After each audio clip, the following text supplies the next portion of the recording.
Hello there, Ian here once again, and I very much hope that this is catching you happy, healthy and strong. Today I thought I'd share a follow-up to an earlier video where we were discussing the importance of relationships, and specifically the context of that was how to make price irrelevant if we have a strong and healthy relationship. The investment that we expect from clients can largely be taken off the table if that relationship we have with them is healthy and strong. But I thought we'd visit a few extra ideas on how to build relationships, because in many job descriptions or job scorecards, this is mentioned. Part of your role will be to manage vendor relations, supplier relations, partner relations, customer relations. But there's often very little training or very little detail on exactly how we're supposed to do that. So I thought we'd look at a couple of extra ideas. First of all, let's think of the people that we're closest to now. Not our family members, but people that we have a good relationship with right now. I would venture that those are the people that we know a lot about. It's possible to have a good relationship with someone and know very little about them, but it's quite rare. Normally, our relationships are based on the fact that we know a lot about the people that we're close to. We have the knowledge about them. So, the first question is, how do we gain that information? How do we gain the knowledge about someone we want to build a relationship with?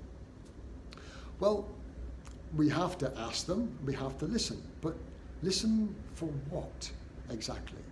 So the first idea is a simple framework that came from the work of John DeJulius, who I mentioned before, and in his book, The Relationship Economy, he coined a simple 4-letter acronym, which is as good a starting point as any. And that acronym is FORD, F-O-R-D, not the Ford Motor Company, but F-O-R-D. F stands for family. Who are their immediate family members, how old they are, what are they doing, where do their kids go to school, those types of things. Occupation, what they do for a living, what is their profession, what were they doing before that, what do they want to do in the future, what do they find challenging, interesting about their role. R stands for recreation. What do they do outside work? What are their hobbies, pastimes? What are their sporting interests? What do they do for laughs outside work? And then D, what are their dreams, goals, ambitions? What difference do they want to make? What are their aspirations for them, their families and their future? So that's a good framework to be able to ask questions about. What we don't want to do is, when we meet somebody for the first time, ask them a list of 40 or 50 questions about those subjects, because that's an interrogation. That's not comfortable for the person answering the questions or even you for asking them, and it's impractical to do. So we want to have a few questions based on those ideas, but we also need to become fierce listeners for information that we hear when we are interacting with that person. For example, if you say, are we able to meet and discuss this next Thursday? But they say, I can't make Thursday because it's my son's important football match, or it's our wedding anniversary, or it's my wife's birthday. These are important cues and an important part of the picture that the other party doesn't even realize that they're sharing.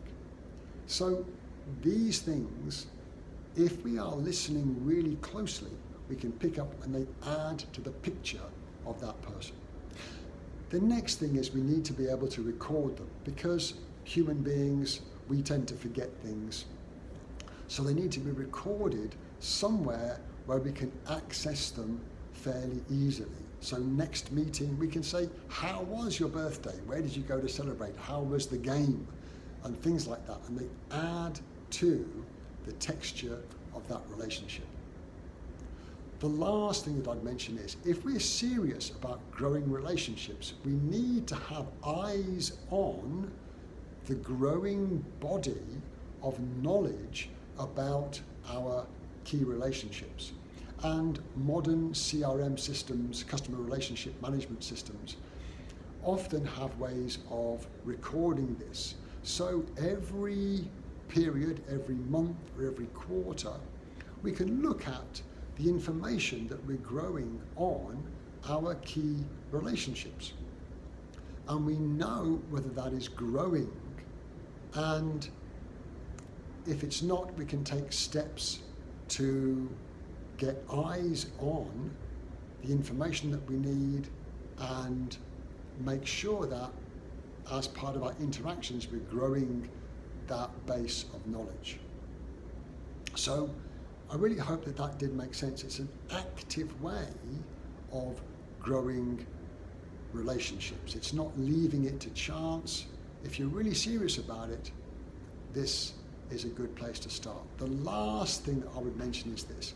This does take time. You can't ask every question about these areas up front. As we said, it takes too long. It's too uncomfortable. But over a period of weeks and months, with each new interaction, we can gain a little bit more.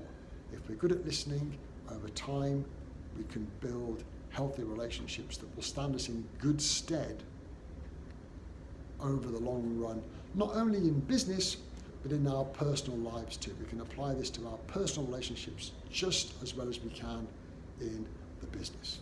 I really hope that that did give you some clues, and I wish you well and look forward to sharing with you again soon.